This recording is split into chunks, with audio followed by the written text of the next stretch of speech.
master of the sun, memories falling on concrete, leaving all behind. Now you swear to be my enemy, victim of your cards. I'm running in the dark, I venture into nothing,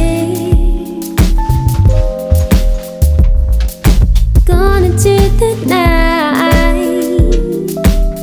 Won't you come and hold my hand?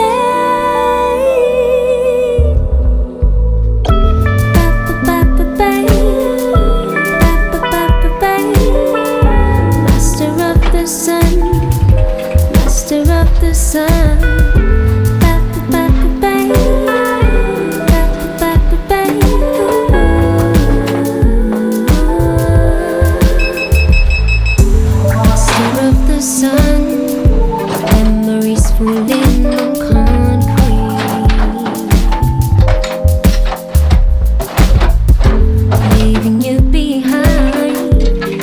Silence in this reverie, victim of our cards. I'm running in the dark, I venture into nothing.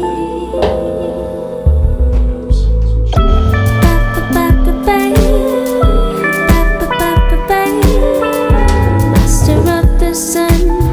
Right, hiya, welcome back.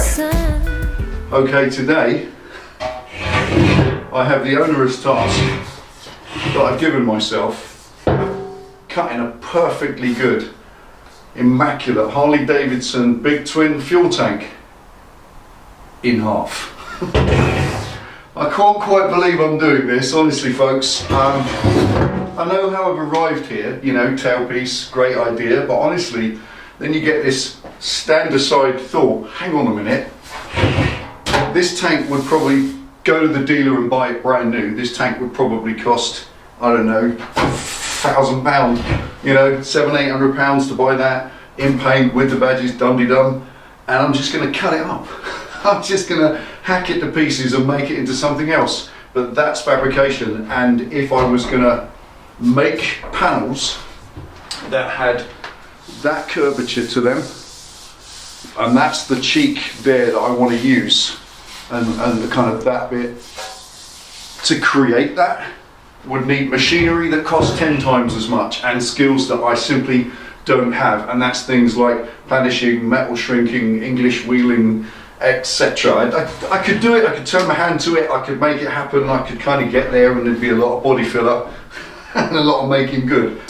But honestly, cutting up a tank is just the best way to do it, because the shapes are already there. Being a Harley Davidson tank, it's enormously strong, a lot thicker than Japanese tanks. It's 1.5mm thick, and it is good quality steel. But unfortunately, today it starts with cutting it up. So there's a lot of work to do to cut this up. I've got it. That was nice. It was a lovely notion to be able to make that kind of an undertail, you know, like an under tray sort of thing. But it's not going to work because there's a big gap in it like that, which looks daft, and you know, also I've got to drop it over the bike. It's got to be so that it can be lifted on and off the bike, which means there can be nothing underneath. If there is anything underneath, it needs to be detachable, etc. And there are loads of under trays that look great, and you can bolt them in. And I am going to probably do something like that. This is about the sides. It's about the side pieces there and there. So I've got to cut. I've got to cut this in a way that is, if necessary, I have to make another cut further back, but I can't just cut it to where I need it, because I simply don't know where I need it. I've got to measure the width of the frame and ancillaries and stuff, so I know the width this needs to be. Currently, thankfully, it's too wide. It's too wide for the bike. It's actually wider than the fuel tank, so that's great. I can bring that in and it will still look great and so on. So I'll show you what I mean.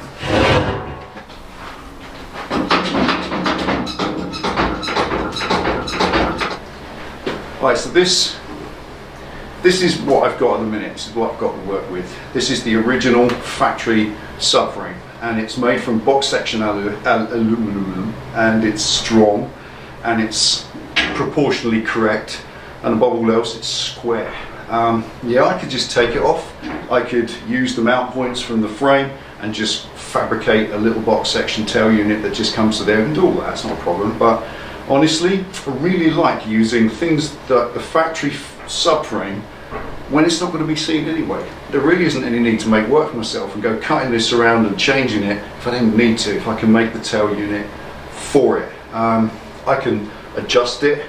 I could cut here and bring the back in. I can bring it to a point. I can trim off bits I don't need. I can adjust. I can modify it, but I can't make a new one as good as this, because ultimately there are some things on any bike that you will not make as good as the factory item, and it takes a little bit of strength to admit that, because no customizer is perfect. Nobody who makes things and fabricates stuff is brilliant and perfect. All this stuff is absolutely bang on and perfect. Every angle is square and it's strong, etc. So I want to be able to use as much of that as I can as a donor part. It will come off in the end, it will get painted and put back on and so on. But the reason is really that it houses the battery, a proper full-size battery. Yes, I could use a lithium NiCad battery, which is about that big, and I could, I don't know, stick it in my ear or something, whatever. But point is, I'd rather use a full-size factory battery. They're cheaper, they're easier to recreate in the future, and honestly, underneath this tank there ain't a fag paper underneath there that I could slip anything extra. And if I'm going to put a little tiny NiCad battery in there,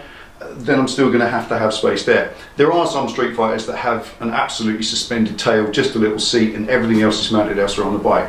I could do that, but in this instance I want to make a feature of the tail. I want to make this bodywork of the tail fit with the bodywork of the rest of the bike. It's actually going to come right back to here. The wheel may well go further back, I don't know, I haven't even got there yet, but the tail's not going to be a little short stumpy thing, so I really don't need to start losing all this stuff and replacing it. There are relays, there's the fuse box, there's the IC or the ECU, there's the rear brake master cylinder. There's loads of stuff there that's extremely well sighted and correctly fitted and strongly mounted, and I'd like to be able to leave that in place and make the bodywork around it. Now, like with all these things, if you purchase one of these aftermarket tail units that you put on your bike, you buy that first, so that's made, and you just put it on and you modify your frame underneath to fit it, or you buy a frame that fits, whatever. You don't make the frame first and then make the bodywork to fit that. It's the wrong way around. So this is a little bit like having your dessert first, because the greatest fun in the world is making that tank into a sexy tail. That's going to be the best fun. And you always think that the best fun things have to wait till last. Well, not in this instance. I get to do that now. Once that's made, and I know it, I've got to make it to fit over this frame. If the back end of the frame is a bit wide, then I can modify it in a bit. But honestly, I want to leave that as it is, as I can. So today really it's about cutting that tank in half, offering it up either side, and then cutting away what I need to, so that when it's in one piece it drops over. That's the point. It's easy to offer it side on, great, but you've got to be able to get it off again to service anything that's underneath. It's not going to be a permanent thing, it needs to be bolted on. I've got bolt holes everywhere. One, slots there, bolt holes, threaded holes here, threaded holes on top there, which is really handy, threaded holes there, which is handy, little rest points here, which would be great for mounting it, because I can weld or captive a nut underneath there. There's threaded holes here. It's just all over it. This is so convenient. I've just got a fabricate tabs to get to those mount points. So that's actually a lot easier than it might have been to fabricate this frame from scratch. So first thing, let's shut up and get on with cutting that open. You can tell I'm just putting it off, can't you?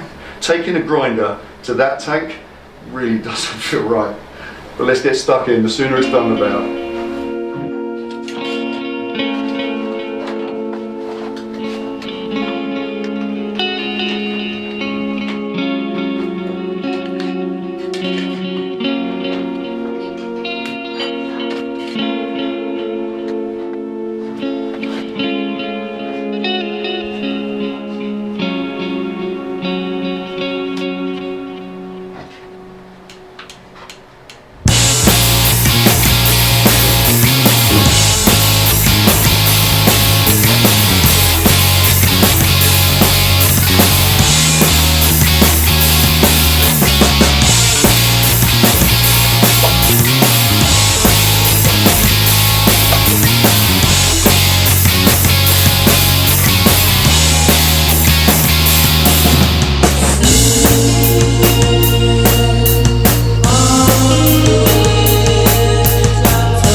Right, that's an hour, just literally an hour cutting that, cutting it gently, letting the disc do the work and all that stuff. Check this out, painted inside, fully painted, but look at that bit of rust in the bottom. That's, well, there we are, little puddle of rust in the bottom of that. Wonder how many years that would have took to rust through. Probably a lot actually, because this is so thick. This tank is probably 1.5 mil thick. That edge is deceptive because it burred up through the cutting, but that's not the end of it. That's just slicing them in half. So I've got my 2 halves. With as much metal as possible. I've just kind of sliced the tunnel out really and cut down the middle. I'll probably end up cutting further across, but I can't uncut a cut, so I've got to leave as much metal as possible. The reason I cut 2 lines down the centre on there was because the weld line was so thick.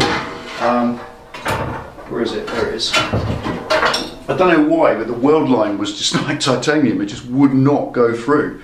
Couldn't get through the weld line. It just kept grinding and bouncing off it. I felt the wheel actually bouncing off that part. Perhaps that, you know, the weld goes extremely hard or something, I don't know.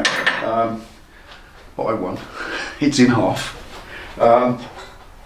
There's the tunnel, and I've got to say, that is at least 2/3 of the way. Let's try and do this.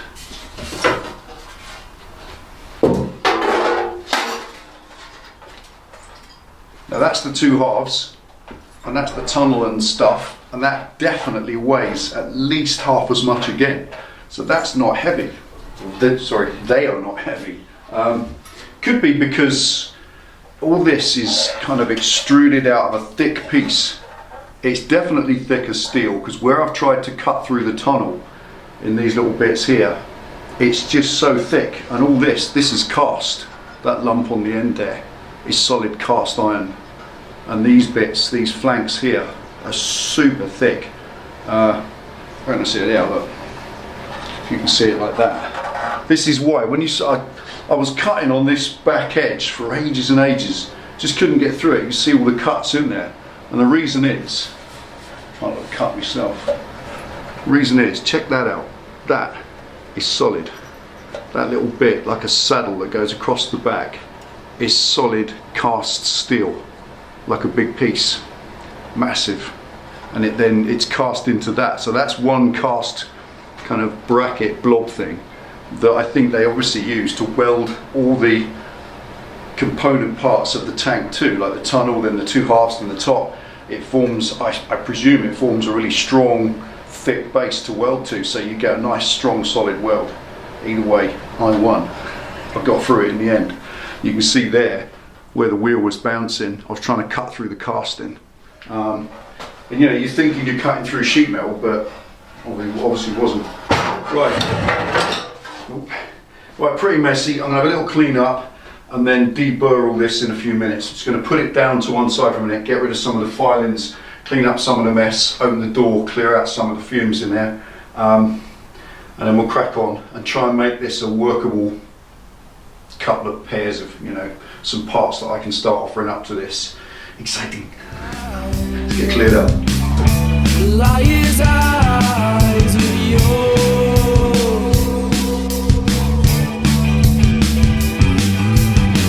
Promises never seem to last. Not of that sort, that I'm sure.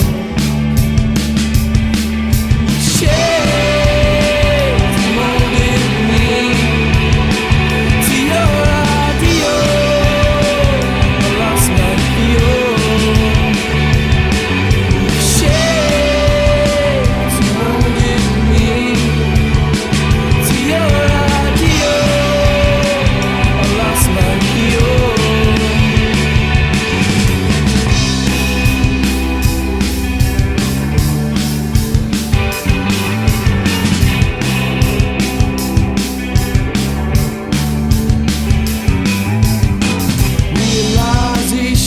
bitter for me.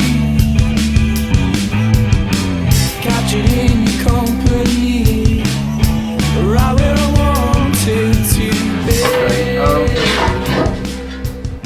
There they are. Let me show you something else while we're at it.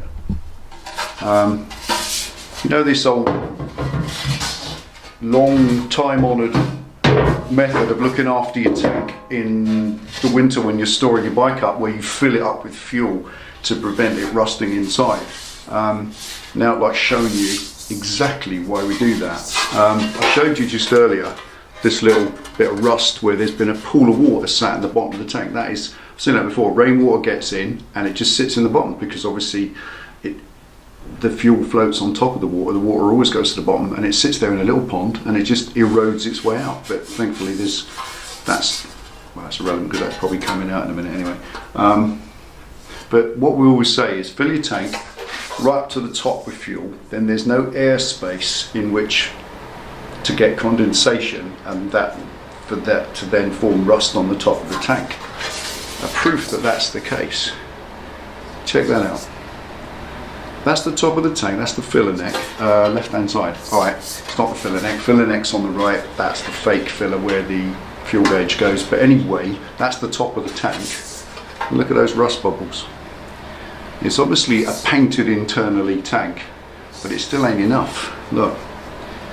So this tank has had condensation forming at the top and it started to form rust. It was brand new almost. I mean, it was from a Softail Slim. How long's the Softail Slim been out?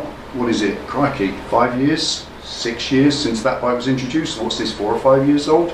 And that tank's rusting on the inside already.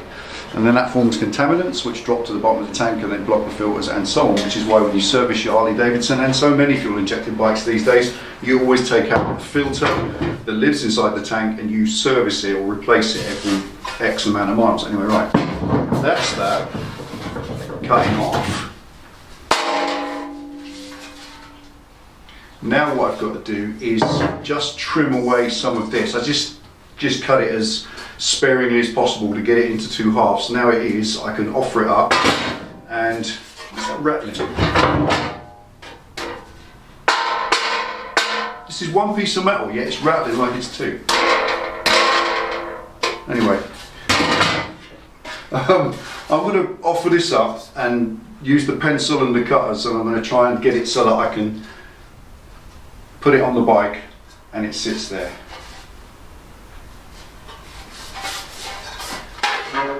Let's go. Also, I take back everything I said about these being super thick. They're not. That's a mil. No. That sheet metal that this tank is made from is 1 mil thick. All the weight is in that massive, great big extrusion with its big sort of double super thick bracket at the front there, and that cast bit at the back there. That thing weighs about 5-6 kilos just on its own, maybe. I'm going to weigh this at the end, and that honestly just weighs nothing. That's just a little piece of stamped sheet metal. So I'm quite surprised by that. I've always had the belief that Harley tanks are super thick, but this is a modern new Harley tank from today's versions of the Harley. Old tanks, I've cut these apart in the past, and oh my god, they're proper thick, but this isn't. This is thin, exactly the same thickness as the Jap tank. So I take it all back. Harley, what are you doing? Are you listening at last? Weight is everything. Anyway, pencil, let's cut a bit more out. Keep cutting.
days, very early days. Just a mock-up. Purely nothing more than a mock-up. Just chucking it on the bike to kind of get a feel for it. Kind of see how it feels. Whether it works with that or needs something different or what. Whether it needs to come closer or whether that gap's enough, I don't know. I mean, I could get away with less gap than that. I don't know, a fat bloke probably can't, but hey ho, it's my bike, not a fat bloke's bike. Don't know. Really early days. I don't want any more kick up than that because that line follows there. That line follows the frame and everything else. So I don't know, you know. Anyway, let's have a look underneath. There's some fun, happy accidents going on under here. There's the ECU there, lives on the outside, and what I want to be able to do is have this as a single lift on, lift off tailpiece. So to lift that straight up won't work because the ECU kind of is inside there. So I'll have to kind of lift that out round it, and once that's welded into one piece, you won't do that. So I'll have to take it off, and what I might do probably is, because the ECU needs a good solid mount point, I've got them here, that one and that one. These are the original seat post mounts where the original seat lock went, so I can put a bracket across there and mount that ECU down in this space, proper safe with nothing in the way. So I can relocate stuff as time goes on. There's a bracket up in there which I don't need for the, which again was for the seat lock doodah, and that needs cutting off again because it's in the way from straight up and down lift. But there we are, that hole can get welded up. That one ain't welded up. From the back you kind of got a, it's kind of a hint of TL1000S about it, that slightly too big tail unit. I do have a 10% plan, whatever a 10% plan means. In other words, you know, 1 out of 10 sort of idea to bring the wheel back a bit and give it some more wheelbase. So if that wheel was to come back about 3 or 4 inches by means of either extender blocks or different swing arm, then that would definitely work. At the moment, I've always believed no tail unit should ever be further back than the tyre, and it isn't at this moment, but put a number plate in there, even a small one, I don't know. Listen to me waffling on and on and on. I have no idea where this is going yet, but that's just a mock-up. Just cutting out what I need to cut out to get it on. And yeah, I could have probably put this on as it is, but I didn't. I wanted to cut that sort of ½ an inch out the middle because it was just too wide. I measured the overall width from sort of cheek to cheek here, and it's wider than sort of the frame, which is there. That's the widest point of the bike, that's the widest point of the bodywork, and it was an inch wider. So taking that inch out means that if we go like this, that, where are you? that part of the tail there won't be wider than this, because if it was, it would just look wrong. So that's just a little bit narrower now. So bringing that inch out all the way down the middle was a good idea, and I'll weld that back up as time goes on. I've also got this, while I'm stood here looking at that, thinking, I've kind of got this line, and then it drops. I wonder whether a Sportster tank, let's put it like that. All right, imagine that there, on top, cut into that shape, just giving me maybe that much, so it will come up straight and give me that much all the way back down to the tail. It'll look quite nice. And then where the side is, where the Sportster tank will kind of go like that, I can just blend that, so it'll go up and down, and that will perhaps mirror that. Or maybe what I could do instead is build on this, like I built on there, build a spine. So that spine that goes up the center there and then becomes these things, that spine could come along the center here, so just be a kind of an inch tall, going to maybe 2 inches tall at the front, so give it a little bit of a lift, and then blend it in with fiberglass. I don't know, there's loads and loads and loads, you know, world's oyster on this at the minute. Loads of you are asking about, and we're going to French the light in the back. It's an obvious maybe, but it's perhaps too obvious, I don't know. May also yet bring this tail in. I don't know whether that there is too wide when it stands over the tyre, whether the whole thing needs to come in, so have a wedge cut out of that and bring these back corners in a little bit more to give them a little bit more of a pointed rear end. However, that then will mean that this rather nice curve, they will then face each other if you bring them in, so you'll have kind of this going on, which might look a bit wrong, and at the front, instead of that nice curve across there, you'll kind of get this because you've curved them. So I don't know, there's loads and loads of things to do, but there we are. I'm going to call it done there. That's been a long morning, well, a long day, but I'm happy to get it mocked up, sat in position with some tape, and I'll sit back and think. Yeah, just thinking's what this is about, planning, I guess you can call it. I do my best thinking when I'm driving my coach around, you know, in the daytime on my day job, because I get time to just contemplate, and that's how I thought about this. That's how I came up with this in the first place, and I'm quite happy so far. It seems to be what I expected. Really long way to go on the sort of manual work side of it. There's so much more to do. I will make it work and I will make it fit. I'm not going to waste 100 quid on a panel that I'm not going to use. I love the look. I kind of love the lines of it. It follows correctly on the tail, so it's all working in like visually. I'm going to take some time. I'm going to call it done now. It's 1:30. I've got a lot to do today. It is Friday at the time of me recording this. Tomorrow, Saturday, I'm working all day, so I won't have time while you're watching this. I'll be out working. I haven't got time to do anything more tomorrow, so I've also got to paint the belly pan silver, so I'm going to do that this afternoon. So I'm going to call this done for now. That's 4 hours in here at 9 o'clock, 1 o'clock, 4 hours. And I think I'm happy with that. Massive amount of cutting. I've gone through 2 discs. A couple of you asked this question in the past. Why do you use 2mm discs? A 1mm disc goes through far quicker. Yeah, it does. But in my personal experience, 1mm erosion discs, I've had at least half a dozen of them just explode. They're very unstable, the 1mm ones, so thin. They do cut metal beautifully, but if you just forget yourself for a minute and try and twist the grinder to go into a bit of a curve, they can just explode everywhere, and I just don't like that. It frightens the shit out of me. So I like 2mm ones. They're really robust. It isn't that much more fuss. There's a little bit more dust. They don't cost any more, so da-di-da. So I use 2mm discs for safety, and I could have done a load of things. Yeah, I could use a plasma cutter. That would have been easier, but I don't have one, and they're an expensive thing. They take up the space of a welder, if you like, a MIG welder. So I don't want any more clutter in here that I don't need. And I could have used a jigsaw, and I could have used one of them things you push, like a nibbler. Yeah, we've said all that in the past, so this is what I've used. I've used discs on this one today, just because I thought this was thick. So today, learned something today that I didn't know, and that is that today's modern Harley tanks are 1mm thick still. In the past, they were always 1.5mm.